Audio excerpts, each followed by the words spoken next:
genuine pace and could move the old and new ball in the air. Well, that's got to be close. He didn't offer a shot, and Vance is out.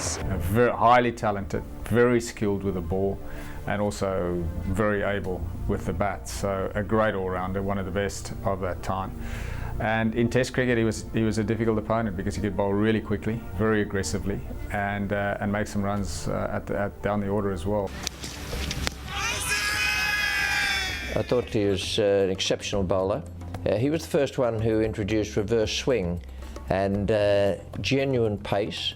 If you had a pace meter on Imran Khan, he would have been up around about 87, 88 miles an hour, which for a fellow with an action of economy, it was quite good. It's gone. Very positive, very aggressive. He hated to lose against any side. He wanted his team to perform like him, to behave like him, and that was to believe in the ability and believe that they can win against any side. So he was really, really tough on himself and on his team, and that's why Pakistan team has performed so well under him. Imran was a stylish, hard-hitting batsman with a sound, orthodox technique. Oh, pulled it away, beautiful shot. Imran Khan, I think towards the end of his career, realized that his pace was going down as a bowler and he had to contribute more as a batsman. And towards the end of his career, he became, I think, one of the better batsmen in the world, started batting at number 3, number 4.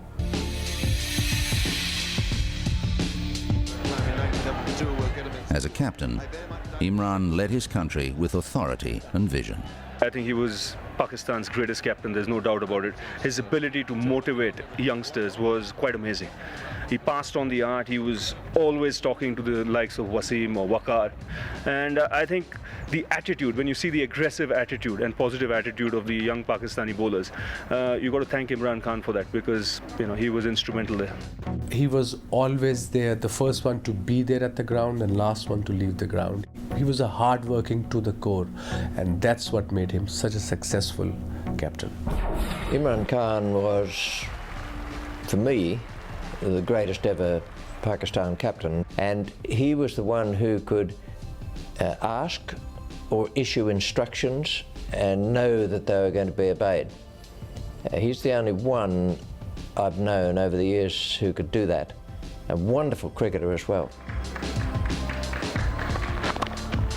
Drive, that's down the ground, that's knocked away by Campbell. They're going through to the single, that's 100 for Imran. Well played, a superb captain's knock.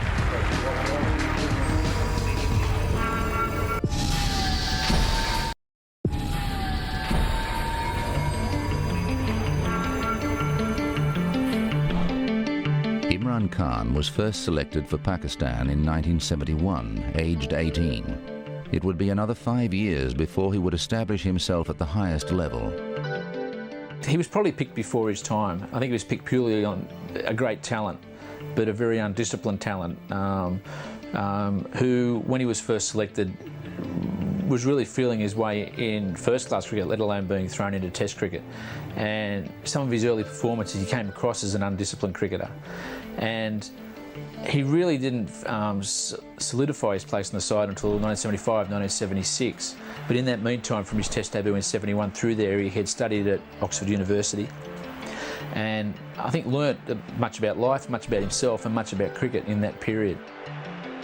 In 1976-77, Imran finally made an impact on Test cricket when he took 4 wickets in an innings and made a half-century against New Zealand. In Australia, later that season, he took 5 wickets in the second innings of the second Test. A week later, he took 12 wickets in Sydney. Probably his first great performance was in Sydney in 76-7, when he took 12 wickets. And that was the series that he sort of became an established Test cricketer. And his game evolved from there. Imran Khan was a fantastic cricketer, so he could lead from the front. He would never ask people to go out there to do things he couldn't do, or to tell people things that were impossible, because he knew he could do it. That means others could do it. Bat, ball, in the field, fantastic athlete. That series that he had against the West Indies was a tough series, because West Indies had an outstanding team. But because he believed, he made Pakistan believe. Yeah. After taking 25 wickets against the West Indies in the Caribbean, Imran joined World Series cricket. In the company of the world's finest fast men, he honed his bowling skills even further.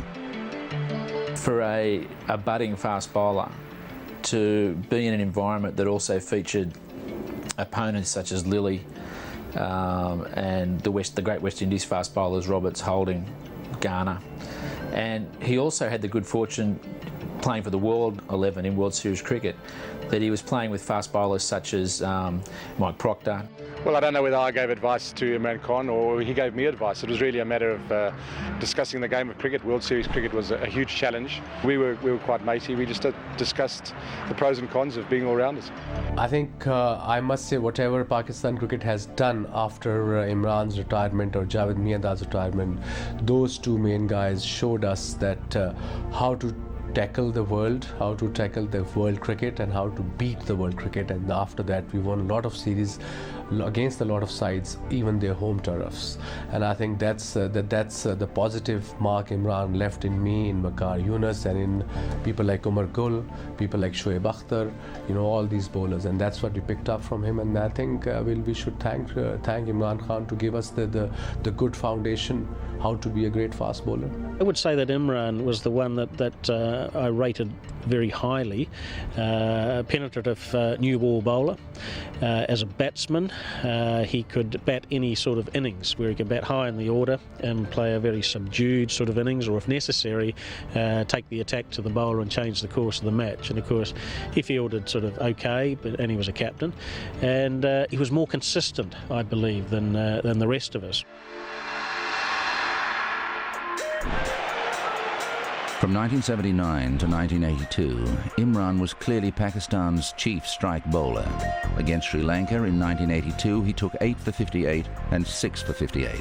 Still the best match statistics in Test history for a Pakistani bowler. In England in 1982, Imran Khan was a revelation. He'd been a compromise choice as Pakistani captain, but he immediately showed his leadership qualities. The Lion of Pakistan was born.